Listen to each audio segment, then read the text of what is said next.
बड़े बड़े गजराजों से भरे हुए महेंद्र पर्वत के समतल प्रदेश में खड़े हुए हनुमान जी वहां जलाशय में स्थित हुए विशालकाय हाथी के समान जान पड़ते थे। सूर्य, इंद्र, पवन, ब्रह्मा आदि देवों को प्रणाम कर हनुमान जी ने समुद्र लंघन का दृढ़ निश्चय कर लिया और अपने शरीर को असीमित रूप से बढ़ा लिया। उस समय वे अग्नि के समान जान पड़ते थे।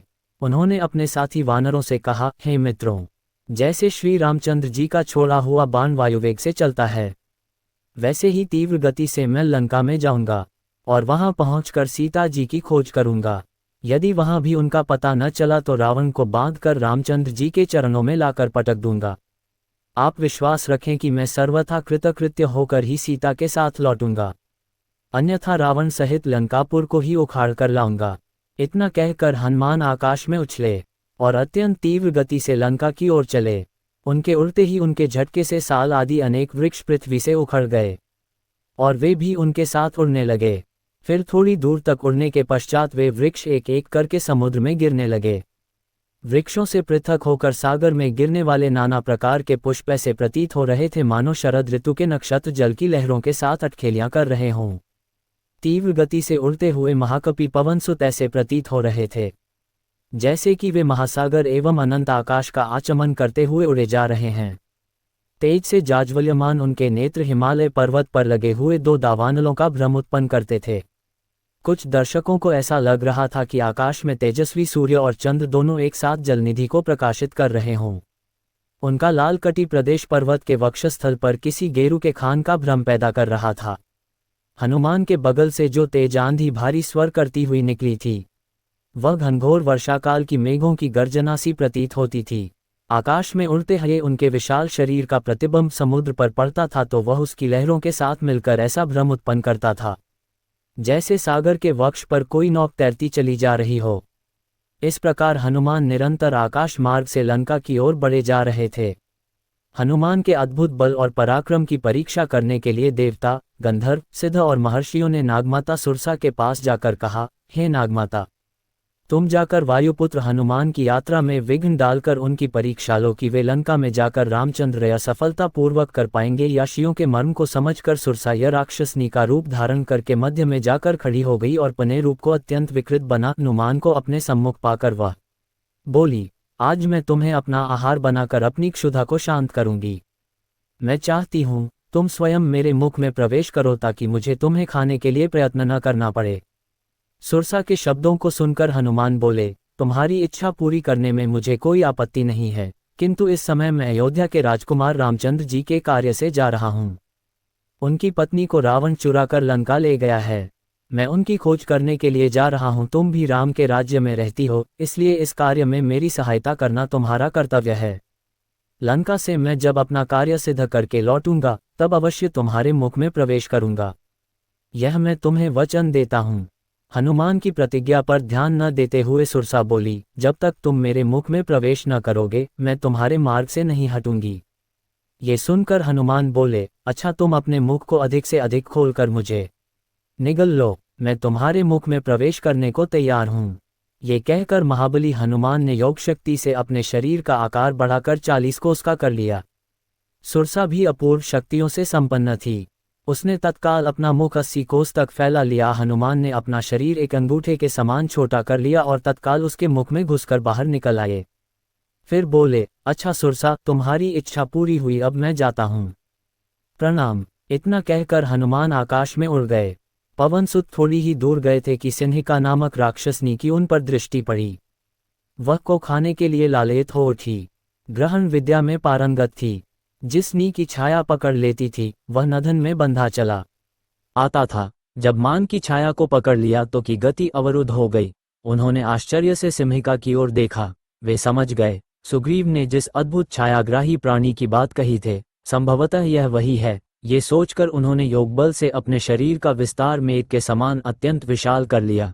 सिंहिका ने भी अपना मुख तत्काल आकाश से पाताल तक फैला लिया और गरजती हुई उनकी ओर दौड़ी। ये देखकर हनुमान अत्यंत लघु रूप धारण करके उसके मुख में जा गिरे और अपने तीक्ष्ण नाखूनों से उसके मर्मस्थलों को फाड़ डाला।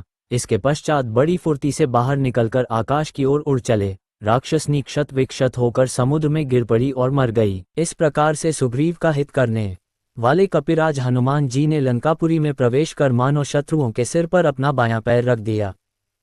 वे राजमार्ग का आश्रय ले उस रमणीय लंकापुरी की ओर चले। वहां पर स्वर्ण निर्मित विशाल भवनों में दीपक जगमगा रहे थे। कहीं नृत्य हो रहा था और कहीं सुरा पीकर मस्त हुए राक्षस अनर्गल प्रलाप कर रहे थे। हनुमान जी ने देखा कि बहुत से राक्षस मंत्रों का जाप करते हुए स्वाध्याय में तत्पर थे। कोई जटा बढ़ाए तो कोई मूढ़ मुड़ाए। रावण के अनेक गुप्तचर भी उन्हें दृष्टिगत हुए। हनुमान जी ने नगर के सब भवनों तथा एकांत स्थानों को छान डाला, परंतु कहीं सीता दिखाई नहीं दी। अंत में उन्होंने सब ओर से निराश होकर रावण के उस राजप्रासाद में प्रवेश किया जिसमें लंका के मंत्री, सचिव एवं प्रमुख सभासद निवास करते थे। उन सब का भली भांति निरीक्षण करने के पश्चात वे रावण के अत्यंत प्रिय बृहशाला की ओर चले। वहां की सीढ़ियां रत्नजटित थीं। स्वर्ण निर्मित वातान दीपों के प्रकाश से जगमगा रही थीं। स्थान स्थान पर हाथी दांत का काम किया हुआ था। छतें और स्तंभ मणियों तथा रत्नों से जड़े हुए थे। इंद्र के भवन से भी अधिक सुसज्जित इस भव्यशाला को देखकर हनुमान चकित रह गए। उन्होंने एक और स्फटिक के सुंदर पलंग पर रावण को हुए मदिरा के मद में पड़े देखा, जो कि अनिंद्य सुंदरियों से घिरे है था। उसके नेत्र अर्धनिमीलित हो रहे थे। अनेक रमणियों के वस्त्राभूषण अस्त व्यस्त हो रहे थे और वे सुरा के प्रभाव से अछूती भी नहीं थीं। वहां भी सीता को न पाकर पवनसुत बाहर निकल आए। फिर हनुमान जी ने रावण के अन्य निकट संबंधियों के निवास स्थानों में सीता की खोज की, किंतु वहां भी उन्हें असफलता ही मिली। तत्पश्चात हनुमान ने रावण की पटरानी मंदोदरी के भवन में प्रवेश किया। अपने शयनागार में मंदोदरी एक स्फटिक से श्वेत पलंग पर सो रही थी। उसके शैया के चारों ओर रंग बिरंगी सुवासित पुष्पमालाएं झूल रही थीं। उसके अद्भुत रूप, लावण्य, सौंदर्य एवं यौवन को देखकर हनुमान के मन में विचार आया, संभवतः यही जनकनंदिनी सीता हैं। परंतु उसी क्षण उनके मन में एक और विचार उठा कि ये सीता नहीं हो सकती, क्योंकि रामचंद्र जी के वियोग में पतिव्रता सीता न तो सो सकती हैं और न इस प्रकार आभूषण आदि पहनकर श्रृंगार ही कर सकती हैं। अतएव ये स्त्री अनुपम लावण्यमयी होते हुए भी सीता कदापि नहीं है। ये सोचकर वे उदास हो गए और मंदोदरी के कक्ष से बाहर निकाये। अकस्मात वे सोचने लगे कि आज मैंने पराई स्त्रियों को अस्त व्यस्त वेश में सोते हुए देखकर भारी पाप किया है। वे इस पर पश्चाताप करने लगे। फिर यह विचार कर उन्होंने अपने मन को शांति दी कि उन्हें देखकर मेरे मन में कोई विकार उत्पन्न नहीं हुआ, इसलिए यह पाप नहीं है। फिर जिस उद्देश्य के लिए मुझे भेजा गया है उसकी पूर्ति के लिए मुझे अनिवार्य रूप से स्त्रियों का अवलोकन करना पड़ेगा। इसके बिना मैं अपना कार्य कैसे पूरा कर सकूंगा। फिर वे सोचने लगे, मुझे सीता जी कहीं नहीं मिली। रावण ने उन्हें मार तो नहीं डाला। यदि ऐसा है तो मेरा सारा परिश्रम व्यर्थ गया। नहीं, मुझे यह नहीं सोचना चाहिए। जब तक मैं लंका का कोना कोना न छान मारूं तब तक मुझे निराश नहीं होना चाहिए। ये सोचकर अब उन्होंने ऐसे ऐसे स्थानों की खोज आरंभ की जहां तनिक भी असावधानी उन्हें यमलोक तक पहुंचा सकती थी। उन स्थानों में उन्होंने रावण द्वारा हरी गई अनुपम सुंदर नागकन्याओं एवं किन्नरियों को भी देखा, परंतु सीता कहीं नहीं मिली। सब ओर से निराश होकर उन्होंने सोचा, मैं बिना सीता जी का समाचार लिए लौटकर किसी को मुख नहीं दिखा सकता, इसलिए यहीं रहकर उनकी खोज करता रहूंगा अथवा अपने प्राण दे दूंगा। ये सोचकर भी उन्होंने सीता को खोजने का कार्य बंद नहीं किया। हनुमान जी सीता की खोज के अपने निश्चय पर अडिग हो गए। उन्होंने प्रण कर लिया कि जब तक मैं यशस्विनी श्री रामपत्नी सीता का दर्शन न कर लूंगा तब तक इस लंकापुरी में बारंबार उनकी खोज करता ही रहूंगा। इधर यह अशोकवाटिका दृष्टिगत हो रही है जिसके भीतर अनेक विशाल वृक्ष हैं। इस वाटिका में मैंने अभी तक अनुसंधान नहीं किया है, अतः अब इसी में चलकर जनककुमारी वैदेही को ढूंढना चाहिए। वह अशोकवाटिका चारों ओर से ऊंचे परकोटों से घिरी हुई थी, अतः वाटिका के भीतर जाने के उद्देश्य से हनुमान जी उसकी चहारदीवारी पर चढ़ गए। चहारदीवारी पर बैठे हुए उन्होंने देखा कि वहां साल, अशोक, निम्ब और चंपा के वृक्ष भली भांति खिले हुए थे। बहुवार, नागकेसर और बंदर के मुंह की भांति लाल फल देने वाले आम भी पुष्प मंजरियों से सुशोभित हो रहे थे। अमराइयों से युक्त वे सभी वृक्ष शत शत लताओं से आवेष्टित हो रहे थे। हनुमान जी प्रत्यंचा से छूटे हुए बाण के समान उछले और उन वृक्षों की वाटिका में जा पहुंचे। वह विचित्र वाटिका स्वर्ण और रजत के समान वर्ण वाले वृक्षों द्वारा सब ओर से घिरी हुई थी और नाना प्रकार के पक्षियों के कलरव से गुंजायमान हो रही थी। भांति भांति के विहंगमों और मृग समूहों से उसकी विचित्र शोभा हो रही थी। वह विचित्र काननों से अलंकृत थी और नवोदित सूर्य के समान अरुण रंग की दिखाई देती थी। फूलों और फलों से लदे हुए नाना प्रकार के वृक्षों से व्याप्त हुई उस अशोकवाटिका का मतवाले कोकिल और ब्रह्म सेवन करते थे। मृग और द्विज पक्षी मदमत हो उठते थे। मतवाले मोरों का कलनाद वहां निरंतर गूंजता रहता था। वाटिका में जहां तहां विभिन्न आकारों वाली बावड़ियां थीं जो उत्तम जल और मणिमय सोपानों से युक्त थीं। जल के नीचे की फर्श स्फटिक मणि की बनी हुई थी और बावड़ियों के तटों पर तरह तरह के विचित्र सुवर्णमय वृक्ष शोभा दे रहे थे। उनमें खिले हुए कमलों के वन, चक्रवाकों के जोड़े, पपीहा, हंस और सारस वहां की शोभा बढ़ा रहे थे। उस अशोकवाटिका में विश्वकर्मा के बनाए हुए बड़े बड़े महल और कृत्रिम कानन सब ओर से उसकी शोभा बढ़ा रहे थे। तदंतर महाकपि हनुमान ने एक सुवर्णमयी शिंशपा अशोक वृक्ष देखा जो बहुत से लतावितानों और अगणित पत्तों से व्याप्त था तथा सब ओर से सुवर्णमयी वेदिकाओं से घिरा था। महान वेगशाली हनुमान जी उस अशोक वृक्ष पर यह सोचकर चढ़ गए कि मैं यहीं से श्री रामचंद्र जी के दर्शन के लिए उत्सुक हुई विदेहनंदिनी सीता को देखूंगा जो दुख से आतुर हो इच्छानुसार इधर उधर आती होंगी। ये प्रातःकाल की संध्योपासना का समय है और संध्याकालिक उपासना के लिए वैदेही अवश्य ही यहाँ पर पधारेंगी। ऐसा सोचते हुए महात्मा हनुमान जी नरेंद्र पत्नी सीता के शुभागमन की प्रतीक्षा में तत्पर हो उस अशोक वृक्ष पर छिपे रहकर उस संपूर्ण वन पर दृष्टिपात करते रहे। उस अशोकवाटिका में वानर शिरोमणि हनुमान ने थोड़ी ही दूर पर एक गोलाकार ऊंचा 1000 खंभों वाला गोलाकार प्रासाद देखा जो कैलाश पर्वत के समान श्वेत वर्ण का था। उसमें मूंगे की सीढ़ियां बनी थीं तथा तपाए हुए सोने की वेदियां बनाई गई थीं। उनकी दृष्टि वहां एक सुंदरी स्त्री पर पड़ी जो मलिन वस्त्र धारण किए राक्षसियों से घिरी हुई बैठी थी। अलंकार शून्य होने के कारण वह कमलों से रहित पुष्करिणी के समान श्रीहीन दिखाई देती थी। वह शोक से पीड़ित, दुख से संतप्त और सर्वथा क्षीणकाय हो रही थी। उपवास से दुर्बल हुई उस दुखिया नारी के मुंह पर आंसुओं की धारा बह रही थी। वह शोक और चिंता में मग्न हो दीन दशा में पड़ी हुई थी एवं निरंतर दुख में ही डूबी रहती थी। काली नागिन के समान कटी से नीचे तक लटकी हुई एकमात्र काली वेणी द्वारा उपलक्षित होने वाली वह नारी बादलों के हट जाने पर नीली वंश्रेणी से घिरी हुई पृथ्वी के समान प्रतीत होती थी।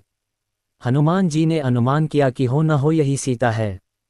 इन्हीं के वियोग में दशरथनंदन राम व्याकुल हो रहे हैं।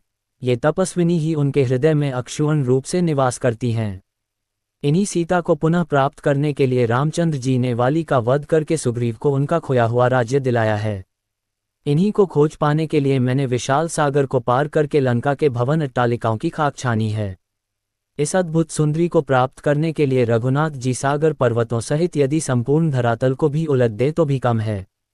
ऐसी पतिप्रायणा साध्वी देवी के सम्मुख तीनों लोकों का राज्य और 14 भुवन की संपदा भी तुच्छ है। आज यह महापतिव्रता राक्षस राज रावण के पंजों में फंसकर असह्य कष्ट भोग रही है। मुझे अब इस बात में तनिक भी संदेह नहीं है कि यह वही सीता है जो अपने देवता तुल्य पति के प्रेम के कारण अयोध्या के सुख वैभव का परित्याग करके रामचंद्र के साथ वन के कष्टों को हंस हंस कर झेलने के लिए चली आई थी और जिसे नाना प्रकार के दुखों को उठाकर भी कभी वन में आने का पश्चाताप नहीं हुआ। वही सीता आज इस राक्षसी घेरे में फंसकर अपने प्राणनाथ के वियोग में सूख सूख कर कांटा हो गई हैं, किंतु उन्होंने अपने सतीत्व पर किसी प्रकार की आंच नहीं आने दिया। इसमें संदेह नहीं, यदि इन्होंने रावण के कुत्सित प्रस्ताव को स्वीकार कर लिया होता तो आज इनकी ये दशा नहीं होती। राम के प्रति इनके मन में कितना अटल स्नेह है, यह इसी बात से सिद्ध होता है कि ये न तो अशोकवाटिका की सुरम्य शोभा को निहार रही हैं और न इन्हें घेर कर बैठी हुई निशाचरियों को। उनकी एकटक दृष्टि पृथ्वी में राम की छवि को निहार रही हों। सीता की ये दीन दशा देखकर भावुक पवनसुत के नेत्रों से अश्रुधारा प्रवाहित हो चली। वे सुध बुद्ध भूलकर निरंतर आंसू बहाने लगे। कभी वे सीता जी की दीन दशा को देखते थे और कभी रामचंद्र जी के उदास दुखी मुखमंडल का स्मरण करते थे। इसी विचारधारा में डूबते उतराते रात्रि का अवसान होने और प्राची का मुखमंडल उषा की लालिमा से सुशोभित होने लगी। तभी हनुमान को ध्यान आया कि रात्रि समाप्त प्राय हो रही है। वे चैतन्य होकर ऐसी युक्ति पर विचार करने लगे जिससे वे सीता से मिलकर उनसे वार्तालाप करके उन तक श्री रामचंद्र जी का संदेश पहुंचा सकें।